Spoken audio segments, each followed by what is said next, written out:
जय हिंद दोस्तों, स्वागत है आपका हमारे भारत रिलेशन यूट्यूब चैनल पर। भारत ने बिना किसी देरी किए बिना इजराइल पर हुए हमास के इस हमले की आलोचना की, इसे आतंकी करार दिया। इस मामले में भारत का रुख रूस यूक्रेन जैसा नहीं रहा। रूस यूक्रेन युद्ध में भारत ने काफी सारे देशों का दबाव होने के बावजूद भी अपने मत को न्यूट्रल रखा। वहीं हमास के हमले के बाद भारत ने इजराइल के साथ तुरंत एकजुटता दिखाई। फिर रूस यूक्रेन युद्ध में भारत ने अपने स्टैंड को न्यूट्रल रखा और भारत ने इजराइल पर हुए हमास के इस हमले में तुरंत प्रतिक्रिया दी। न सिर्फ प्रतिक्रिया दी बल्कि अपना रुख को भी साफ रखा। उसने इजराइल पर हुए हमले की आलोचना की, इसे आतंकी हमला करार दिया। भारत के अंदर ही कुछ जानकारों ने इस पर ऐतराज भी जताया है। उनका अपना मानना है कि ऐसा करना खाड़ी और अरब देशों को नाराज कर सकता है। उनके साथ हमारे राजनीतिक संबंध कहीं न कहीं खराब होते देखे जा सकते हैं। अगर इस तर्क को माने तो क्या भारत ने इस मामले में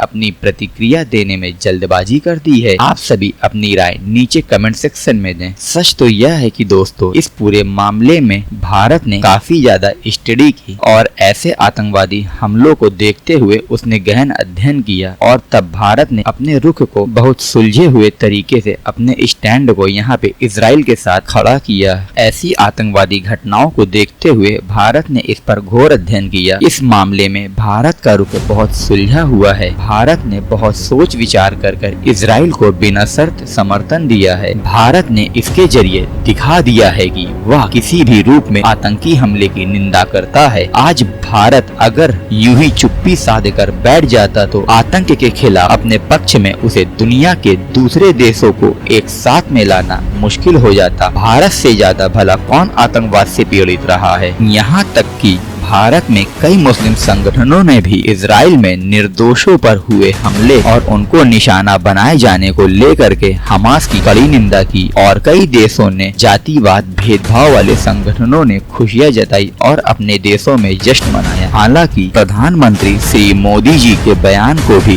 मुस्लिम विरोधी के तौर पर नहीं देखा जा सकता, क्योंकि इजराइल पर हमास के हमले के मामले में भारत ने अपने रुख बड़े साफ तरीके से रखा है। उसने हमास या फिलिस्तीन का नाम लिए बगैर आतंकी हमले की आलोचना की है। शनिवार यानी 7 अक्टूबर को इजराइल पर हमास के द्वारा किया गया हमला था। तमाम वर्ल्ड लीडर्स के साथ उसी दिन प्रधानमंत्री श्री मोदी जी ने भी अपनी प्रतिक्रियाएं दी। उन्होंने ट्वीट करते हुए लिखा था कि भारत इजराइल में आतंकी हमलों की खबर से गहरे सदमे में है। हमारी संवेदनाएं और प्रार्थनाएं निर्दोष पीड़ितों और उनके परिवारों के साथ है और अगवा हुए लोगों की जल्द घर वापसी के लिए प्रार्थना करता हूँ। हम इस कठिन समय में इजराइल के साथ एकजुटता से कदम मिलाकर खड़े हुए हैं। 10 अक्टूबर को इजराइल के पीएम बेंजामिन नेतन्याहू के साथ टेलीफोन पर हुए बातचीत के दौरान प्रधानमंत्री मोदी जी का एक और बयान सामने आया। इसमें यह बात जोड़ी गई कि भारत 7 अक्टूबर के हमले के लिए कई औचित्य स्वीकार नहीं करता। वह सभी रूप और अभिव्यक्तियों में आतंकवाद की निंदा करता है। भारत ने इजरायली प्रधानमंत्री बेंजामिन नेतन्याहू को पूरी आश्वासन और निष्ठा के साथ आश्वासन देते हुए कहा कि हम आपके साथ हैं। भारत अभी किसी द्विपक्षीय मुद्दे पर बात नहीं करेगा। भारत का रुख बिल्कुल स्पष्ट है कि वह किसी भी रूप में आतंकी हमले की निंदा करता है। मामला कुछ भी हो, ऐसी स्थिति में किसी को भी प्रधानमंत्री मोदी के बयान को मुस्लिम विरोधी के रूप में नहीं देखना चाहिए। कारण है कि इजराइल में निर्दोष लोगों पर